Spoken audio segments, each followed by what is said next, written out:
Synthesis of review of related literature is a crucial step, and thus certain do's and don'ts are to be taken into consideration. And let's have a quick look at some of the guidelines and some drawbacks that exist in the present system of reporting the review of related literature. One of the drawbacks which is observed is that most of the researchers report the findings and the synthesis of research in chronological order. Chronological representation of the previous work does not involve any synthesis. So what needs to be done? This is the most crucial step, that is synthesizing the past work. And here you can classify the studies on the basis of the variable. Variable become the basis for organizing the studies, and next is whether the study has been conducted in the Indian context or it has been conducted outside. So you can make country as one parameter for synthesizing the studies, or within a country you can synthesize the research studies which have been undertaken in various regions of the country. Maybe you have Punjab one, you have Uttar Pradesh another, or Uttarakhand another, or maybe you have the studies conducted in northern region, southern region, western region, and eastern region. Then you have level of education, could be one of the variables where you can classify the studies, whether the study has been carried out at a school level, college level, or a higher education level, that is university. Then you can think of classifying studies into general and technical education. You can classify and synthesize the past work on the basis of the sample for the study, and that will be the level of education and the students which have been selected from that level. You can classify the studies on the basis of the treatment which has been used. Now, treatment here means that we are talking in terms of the experimental study. So, whether the treatment has been only one short group design has been taken, or whether a pre-test, post-test control group design has been taken, whether the treatment duration varied from studies to study, that is one study or a few studies which had a treatment of 1 week duration. There are studies which have treatment for a longer duration. Within this classification, you can group the studies on the basis of the findings. So one can deal with, if somebody is interested in relationship study, relationship can be positive, negative, or there can be no correlation. And relationship can be significant or not significant. So while you are taking up studies and trying to synthesize the studies, then you can club all those studies which find significant positive correlation, followed by those studies which find relationship between the two variables but not significant, and then you can synthesize all that literature which says there is no relationship between the two variables. Likewise, you can think of study which is dealing with the differences in the achievement of students taught through two different methods of instruction, that is lecture and self-learning modules. So differences can be significant or differences can be not significant. And within the significant differences, you can find out that the students taught through lecture may outperform the students taught with self-learning modules, or vice versa. That is, students taught through self-learning modules, they outperform the students taught through lecture method. So that becomes the basis for synthesizing the related literature. Another drawback which we observe is that there are gaps in review presented in the chapter. And here, one study is reported in 1960, another study is of 1975, then comes 80, then comes 90. So there are gaps in review of related literature. So the continuity is lost, and it appears that no research work has been carried out during that period. To avoid this, what can be done? As I said, the first step in research is to identify the keywords. The researcher should identify the keywords and look to the thesaurus to find out the synonyms of those variables or the terms which are likely to be used as keyword. So one can broaden or narrow the search by using three Boolean operations, that is AND, which narrows our search.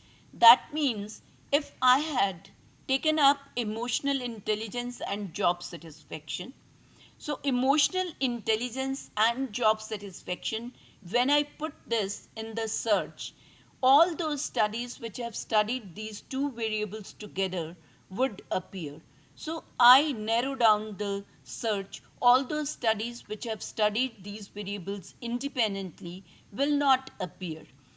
And OR can be used to broaden a search. For example, a study which is intelligence, and I say intelligence can be used in a study or intellectual ability can be used. So I can put intelligence or intellectual ability. So all those studies which have included these variables would appear.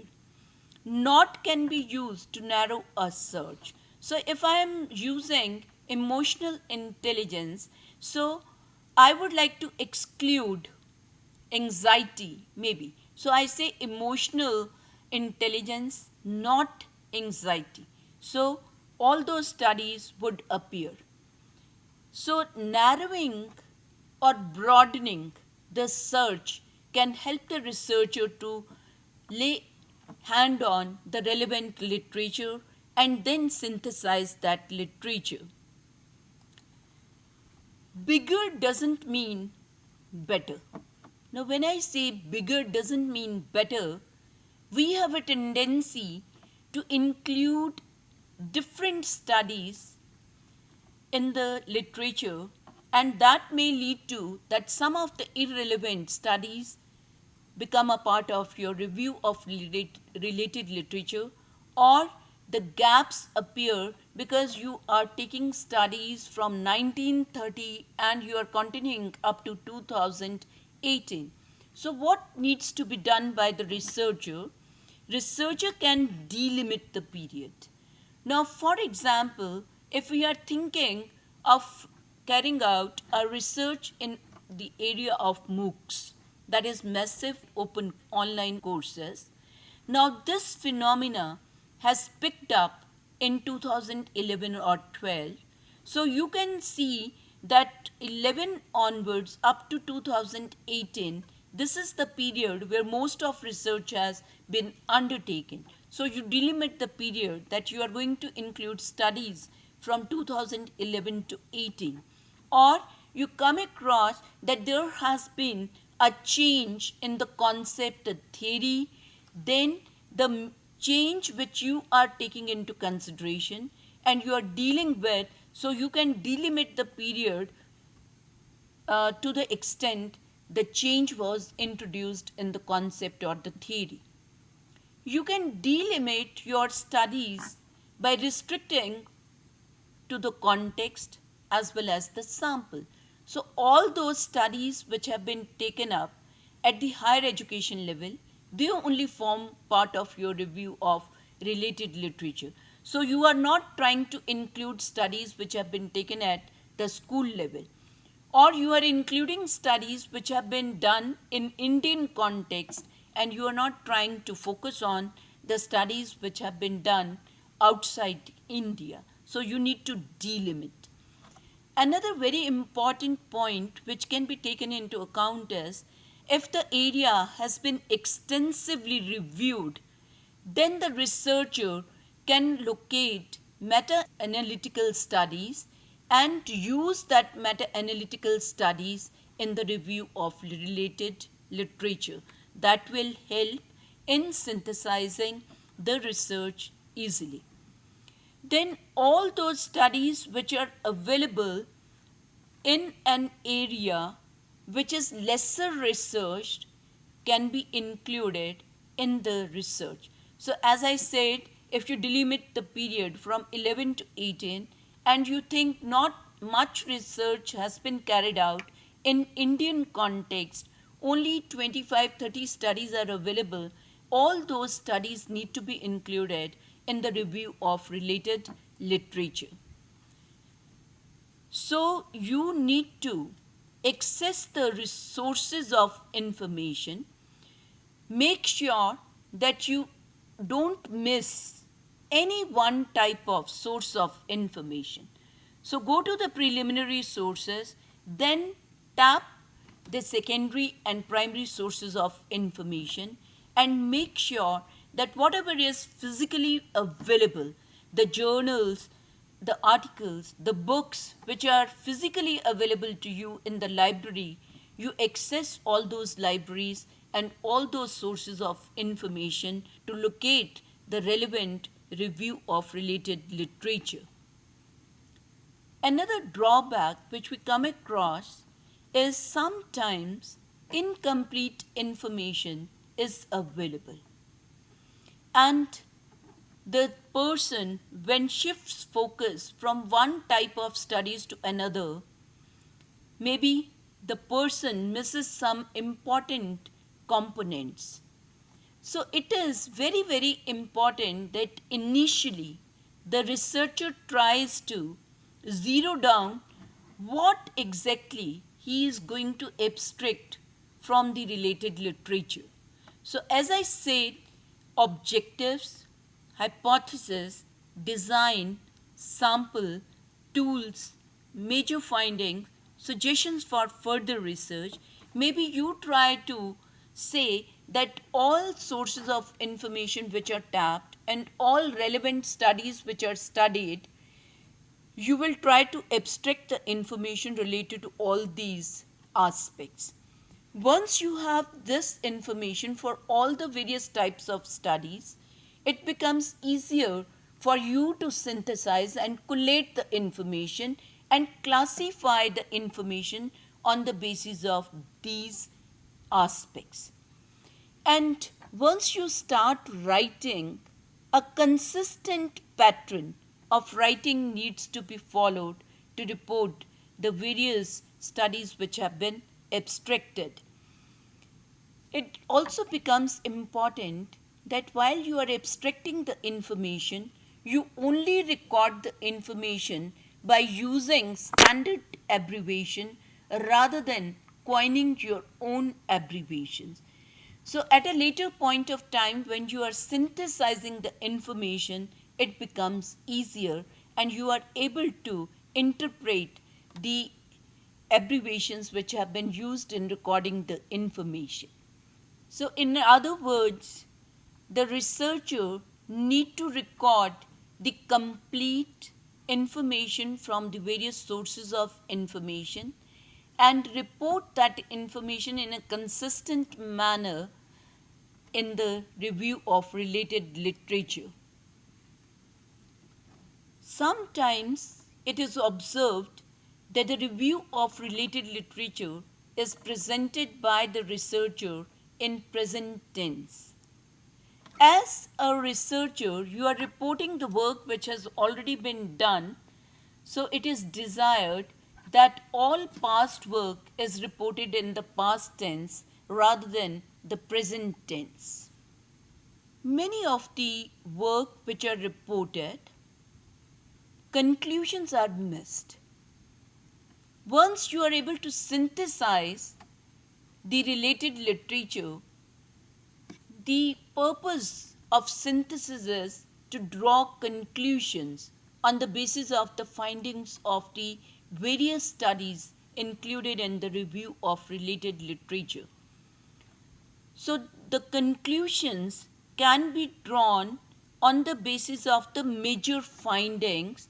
So the researcher is required to state what are the major findings based upon the synthesis of the review of related literature, and on the basis of the conclusions you can identify the gaps that exist in the research, and it thus helps you in strengthening the rationale for the study by summarizing the suggestions for further research indicated in the previous work. The review of related literature, when it is carried out, the researcher is required to prepare the bibliographic information. And this bibliographic information sometimes is incomplete. Either the complete author name is missing, the pages are missing, or the volume of your journal is missing. So, what needs to be done? It needs to be ensured that the complete bibliographic information is recorded as per the American Psychological Association guidelines for books, for journals, for direct quotes, for indirect quotes, and so on. So, I would say that as a researcher, if you are taking research in technical education, you are going to follow the APA guidelines. So have a look at the APA guidelines and try to record the bibliographic information incomplete and acknowledge the various sources of information from which you have collected the information. So these points, when taken into consideration, will yield the review of related literature which is complete, consistent, coherent, and provides you the synthesis of the various works which have been carried out.